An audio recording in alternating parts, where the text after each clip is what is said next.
A police officer has been suspended and another placed on restricted duties after video footage emerged showing a man being detained on the ground as he shouted, "Get off my neck." The incident happened in Islington in North London yesterday evening after police were called to reports of a fight. Although it's not clear what happened in the moments beforehand, the Met's Deputy Commissioner has tonight described the footage as extremely disturbing. Simeon Brown has this report, and be warned, it does contain disturbing images from the start. Right, get off my neck! Remove my knee from his leg. Are you going to behave yourself? I ain't done anything wrong. Get off my neck. Those are the words of the middle-aged man held down by the knee of an officer on his neck. The crowd gathered now demand the officer remove his knee to help this man breathe. The officer does just that, but the man is still visibly in distress. As a crowd gathers, the officer radios. Here we see a flood of officers arriving. So you heard shouts and then you came out of your room to see what happened. So what happened? After hearing him say, "I can't breathe" 3 times, I ran downstairs. He was on the floor. They just removed his knee and then they pushed him over in head like that and put him in a headlock. Hey, boy! Get him from there! Stay on! Help me! This is the footage shared with us. "I can't breathe," the man shouts loudly, a phrase that has gone viral, especially since the killing of George Floyd sparked global protests. He was held down by officers from the Minneapolis City Police with their knee against his neck, similar to this.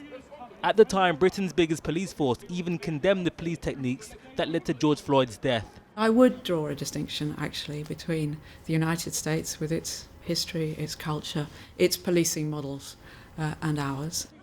But today, the Met is facing anger over officers using similar policing techniques seen in the US. And the Deputy Commissioner said this. The video footage that I've seen today and is circulating on social media is extremely disturbing. Some of the techniques used cause me great concern. They're not taught in police training. One officer has been suspended and another officer has been removed from operational duty, but not suspended at this time. We have referred the matter to the IOPC. Wait, he didn't do anything! In recent weeks, police forces here have been facing serious allegations over racial profiling. The couple in this police car received an apology from the Met and say they had been stopped 15 times after upgrading their car. The officers here were also referred to the IOPC. I don't know who you are, so... Well, why do you need to know who we are? We're at our house. Because I'm making an inquiry. Why? Because I can. In Ipswich, this encounter was also referred to the police watchdog. Another black couple questioned for parking outside a family home. One of the things about George Floyd's brutal killing and the Black Lives Matter movement is it's reminded us that even in London in 2020, there is too much racism, inequality and discrimination faced by black Londoners, and our mission must be to end that. The question today is, why are officers kneeling on the necks of members of the public? Where was this technique learnt if the Met say it was not taught? All of this comes amidst growing scrutiny over how Britain polices its black communities. Well, I'm joined now by Victor Elisa, the Metropolitan Police's former head of diversity and head of policing in Tottenham. Obviously, we don't have the body-worn cameras or footage of what happened before this, but looking at the footage that's out there, can you talk us through your reaction? Yes, of course. I'd start off by echoing the comments of the Deputy Commissioner, Sir Stephen Howes. It does look extremely distressing. But if you go through that video, you start off at the early stages where 2 officers are restraining the man who I presume has been arrested because he's handcuffed. One officer using excessive force. Through the pleading of the crowd, he removes his knee from the person who's been detained's neck and stands up.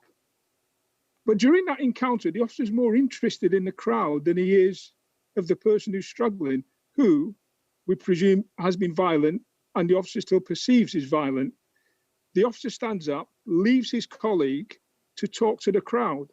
Now, if we imagine that this person is so violent, has been restrained so forcefully, the officer's got his back to his colleague with this person who's been detained, which is even more dangerous than when the both of them was actually restraining him. And then we see the officer clearly calls for backup while he's still on the ground with the person detained.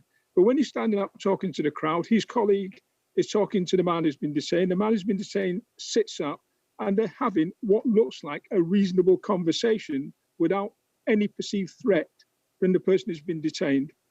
Then the second part of the video, you have lots of officers turning up. So for me, we can deal with individual incidents, but there's something here about the process in terms of what's going on. How are the control room assessing the level of risk as an incident is continuing to make sure that we don't use excessive officers to try and deal with something that's calmed down? And then two things that really bothers me, and the Deputy Commissioner said that this is not a technique that Metropolitan Police officers are trained to use. But over the last few weeks, we've seen this technique used consistently and also coupled with handcuffing. Again, I started off by saying, I presume this gentleman has been arrested while he's been handcuffed.